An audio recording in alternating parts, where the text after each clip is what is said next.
made on there, which I'm not going to talk about. Anyway, thank you very much. Can you all hear me? My mic's working. For the opportunity to kind of speak to you today.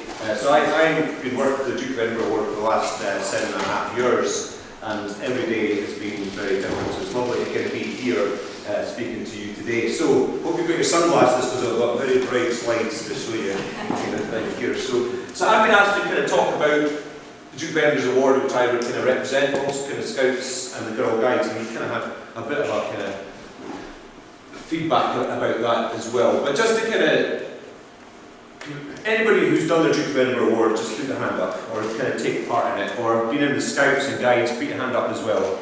And again, there we go. Huge influence on why you're probably sitting here today. And I was asked to kind of talk about the kind of traditional methods of how young people might engage with the outdoors. And it just shows you how powerful those methods are for you to be so passionate about what you're doing today. And I think, you know, it's when we kind of go through what we're talking about the partnerships that we need to be fostering as for organisations that you represent. How do you link with organisations like this who make, for me, a big impact on young people at that formative kind of stage? So that's our kind of mission, what we're trying to do. And it was very interesting.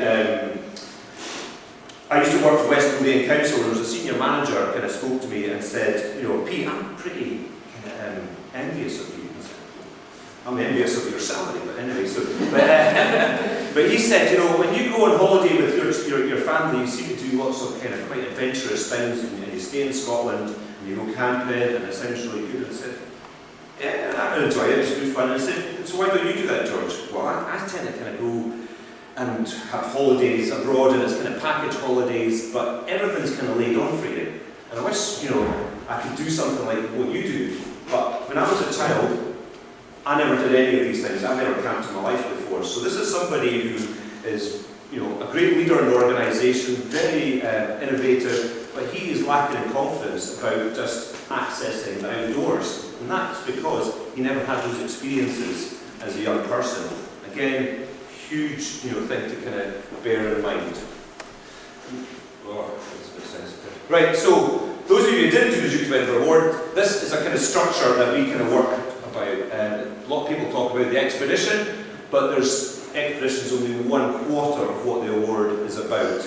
So we have volunteering, we have physical and skill, and the whole idea about the DOE is that it's not an academic award that you're doing, it's something you're getting because that you've got resilience and stickability. You choose what you want to do. We talk in Scotland about learner pathways at the moment, and how we're not very good at it, and it's all attainment. DOE is something where the young people choose what they want to do, they choose at the level they want to operate on, and they all get exactly the same award because it is personalised, and that's the kind of key thing that we want to do. So volunteering is about giving of yourself to an organisation that is a non-profit organisation, so you're giving of yourself, and it's really interesting. We surveyed 9,000 young people who did the DOE, and they said volunteering, 97% of those 9,000 said it made them happier.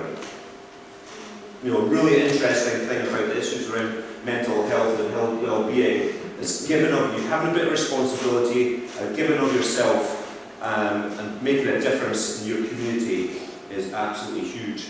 The physical activity, doing something once a week, you know, for 3 months, 6 months, or potentially a year, is creating a habit. You know, so it's that kind of physical well-being that we're kind of looking at, and it's something that you might carry on after you've done your Duke of Edinburgh Award. And also the skill is about doing something to kind of broaden your mind. So doing the Duke of Edinburgh Award, it's not about just learning camping skills, you're actually learning a whole load of things that, you know, so you're not one trick pony, you are going to have a whole vast range of experiences to be able to achieve your Duke of Edinburgh Award. And this is some of the kind of stats that are around. So in the UK last year, we have 461,000 young people currently involved in Duke of Edinburgh in the UK. So these are young people who are 14 plus. So we see things like, you know, things drop off when they're at 14. Here, you know, 14 to 17-year-olds, we are seeing a huge huge amount of young people, and that is growing even more. And we've got 40,000 pretty much volunteers who support this. But it's also across the whole of the world. We've got an international award, and 1.3 million young people take part in the international award across the world. So DAV is the world's kind of leading youth achievement award, and it's highly recognised wherever you go. In some ways, that's how it's recognised. When I had my previous job, people didn't really understand what I did. So, you're really a social worker? No, I'm not a social worker. I work for DAV. Oh, I know DAV. Oh, my daughter's done it. I've done it. Oh, it's a brilliant thing to do. And it's, we don't set it up to be as a CV thing, but other people, as a byproduct, set it up as something that's fantastic to have on your CV, because you demonstrated that you actually could do something and stick to it and see it through. And those are the qualities that somebody who has a DAV award has gained. So I'm going to talk a wee bit about Scotland. Every year, in the last 2 or 3 years, we've had 21,000 young people sign up that year. If you went to South Ayrshire and met 10 random 15-year-olds, 5 of them will be doing their Duke of Edinburgh Award. Okay? Just think of that number and that local authority has put a lot of emphasis around Duke of Edinburgh Award. It doesn't happen in every local authority like that, but that just shows you if there's the will and the political will within that local area to support that around the schools and that bit joined up working. That's 5 out of every 10 young people who will have an outdoor experience, who will go out and live under the stars for at least one night and have that experience, which is absolutely massive. But also, we talk about, DAV gets, it's a hard thing to kind of shake off of being a bit middle class type kind of thing. But 22% of our participants in Scotland all have barriers to participation, whether that's living in the Scottish Index of Multiple Deprivation Areas 1 to 3, or having some kind of other kind of barriers. So we are working very hard, and that's a real strong driver for the Duke of Edinburgh Award, is to kind of increase the numbers of young people who have barriers to kind of take part.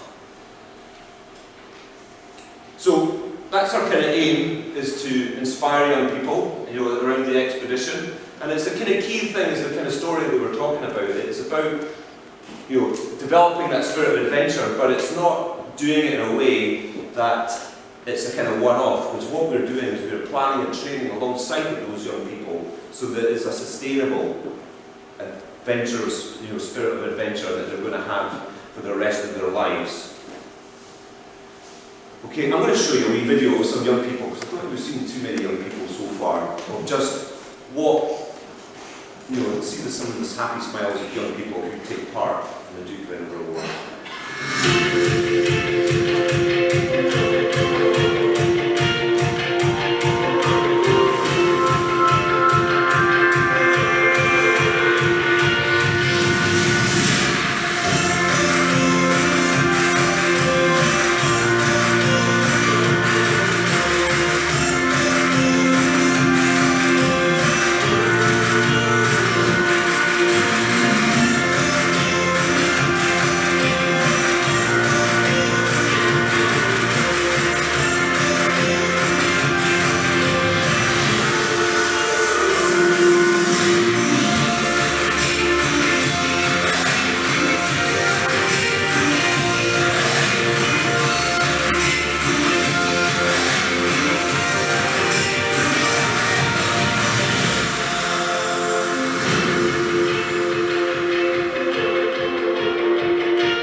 Get outside and kind of get involved and explore and do these kind of things. And it was interesting, a few weeks ago I met a young person who started his DAV. He was kind of a young man in Fife, and I asked him, why did you get involved with the Duke of Edinburgh Award? And he said, well, my dad told me I should do it. I said, all right, your dad told you? Yeah. my dad calls me a sheep. I said, why does he call you a sheep? Well, it's because I don't show much initiative and I just follow the crowd all the time. I said, all right. So he did the Duke of Edinburgh Award. So did you enjoy it? He said, yeah, it was all right. That's quite good, by the way. And I said to him, what do you enjoy most about your Duke of Edinburgh Award? He said, well, I really enjoyed the expedition. And he said, so tell me, what was it about the expedition? Well, we kind of got out of the minibus and our kind of teacher kind of said goodbye to us and we'll see you at some kind of checkpoint type kind of thing. And so we kind of walked for about 20 minutes and we got totally lost. We had no idea where we were going. We just then sat down and looked at each other and said, what are we going to do now?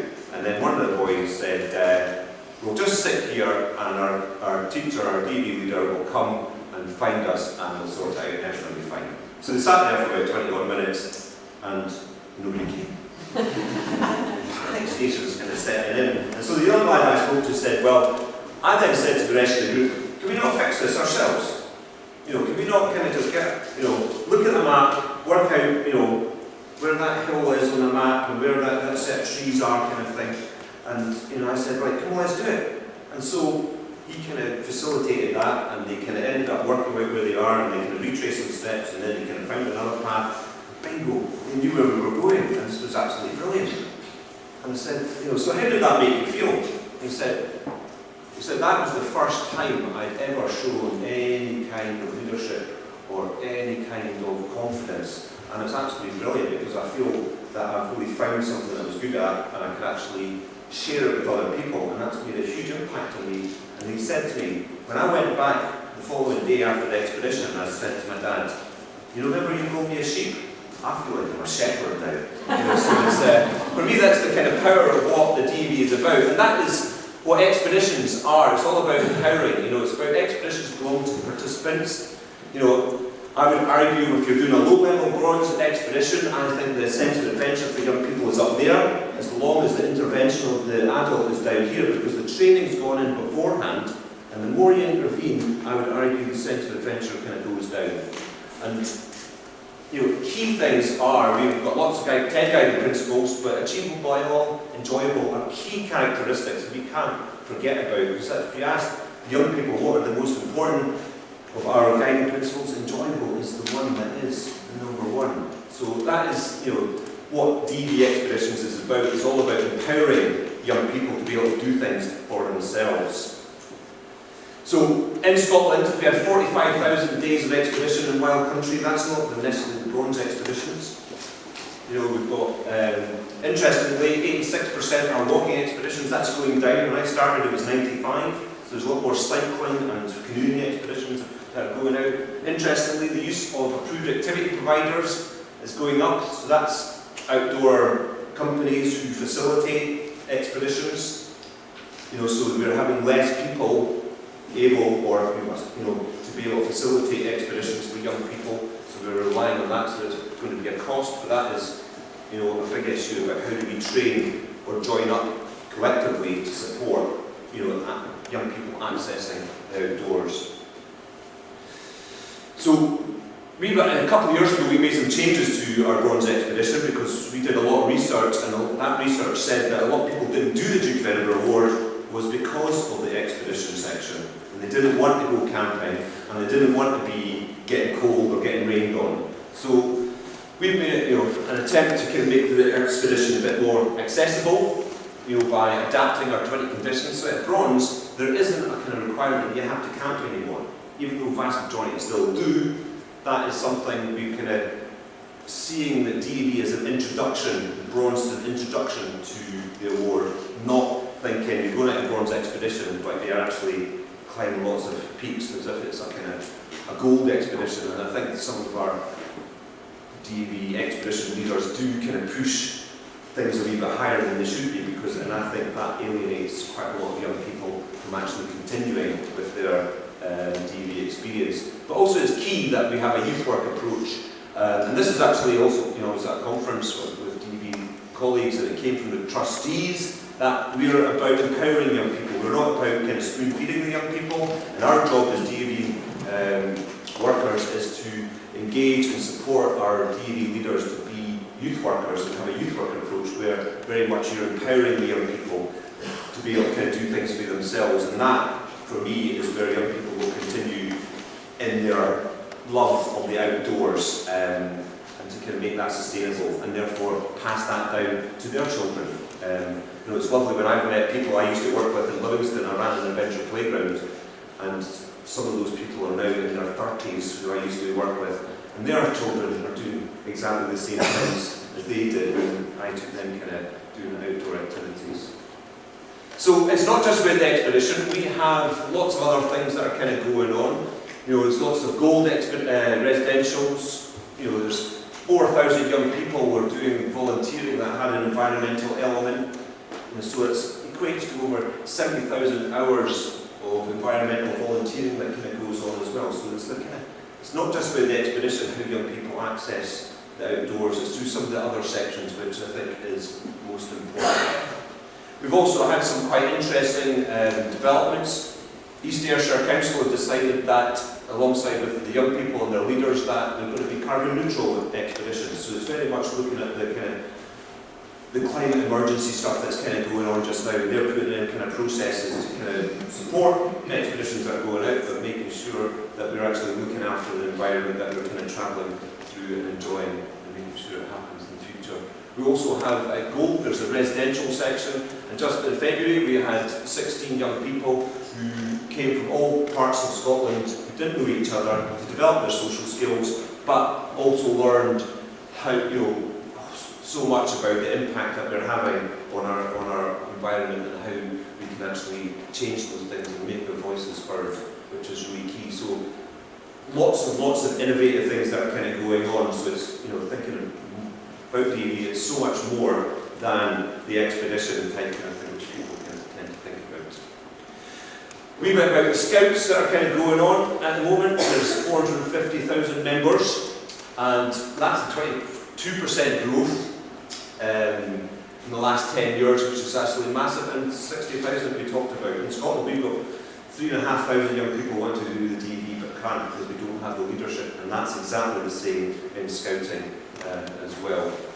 They did an experience survey, and they had a control group of non-Scouts and then also a group of Scouts, and it was really interesting, some of their feedback. Just being part of the Scouts is that, you know, just being part of the Scouts means that 1.1 more days being physically active than if you weren't in the Scouts. You know, so there's amazing kind of stats of things that we're wanting to achieve about health and well-being. You know, some of these organisations are getting it pretty right spot on about how do we kind of develop those kind of things. And it's also interesting here, you know, 93% of young people, 13 to 17, you know, take part in Scouts over a weekly basis. You know, they're having 10 times they're kind of going out away from their regular meeting place. That's probably, the vast majority of that is going to be in the outdoor environment. And on 5 separate occasions, they're going to be staying away from home. And again, that is going to be in the outdoor environment. So it's 41% spend half their time while scouting outdoors. You know, so there's a real ethos within kind of scouting, pushing the kind of outdoor environment. And what is our engagement with scouting, for example, to help support that and to kind of enable some of their volunteers who kind of support that to kind of add value to those experiences, or enable those 60,000 who want to be part of it to get the chance to do it. And also Girl Guiding, they've actually reinvented their kind of programme as well to kind of be more up to date and things as well. So even though they've been around a long time, they've actually looked at some really impactful kind of things about what young women are facing today. And there's a lot of health and well-being, about expressing myself, being well, know myself, those kind of key themes. But having adventures is very much part of their ethos as well. You know, and again, is seeing that as a kind of a vital role in developing that whole person to be effective when they get to adulthood. So, if you add up, 1.3 million young people are engaged through Scouting, Girl Guides and Duke of Edinburgh right now in the UK. Absolutely, I know. For me, I think that's quite an impressive kind of figure. suppose, you know, when we had some of those stats where there's less activity kind of going, the kind of rise of kind of obesity, you know, the kind of mental health, well-being agenda, we have organisations who are growing. DV in Scotland has grown 90% in the last 10, 12 years. During that time of austerity, with huge cuts in education budgets, but there has been a real kind of growth in that kind of environment. And for me today, I think there's a real challenge for us to be looking at how we work together, because I think we're all here working very hard. We come to training and we kind of hear a lot of these kind of positive things, but the kind of point of this kind of training and doing this is the action that happens afterwards. And I think there's real connections that I would love to come and spend the day with you, and I want to come to Kaylee as well, but that's about creating relationships to kind of help develop the kind of work that we're doing, and I think that's really important. I think DV can often, a lot of organisations come to us because we've got a reach with a huge amount of 14 to 17, 18-year-olds, and use us as a conduit, because our programme is so vast, people can do all sorts of things, but then count it towards the Duke of Edinburgh Awards, so we're very flexible to be able to kind of fit that in. So please, I've got my cards with me, and I would really like to kind of engage and talk to you, even though if you're not based in Scotland. I've got all my colleagues in Wales and in Ireland and England that would love to kind of chat to you as well. So anyway, thank you for your time and listening to us, and I'll be finished rolling on the board. So thank you very much. Okay.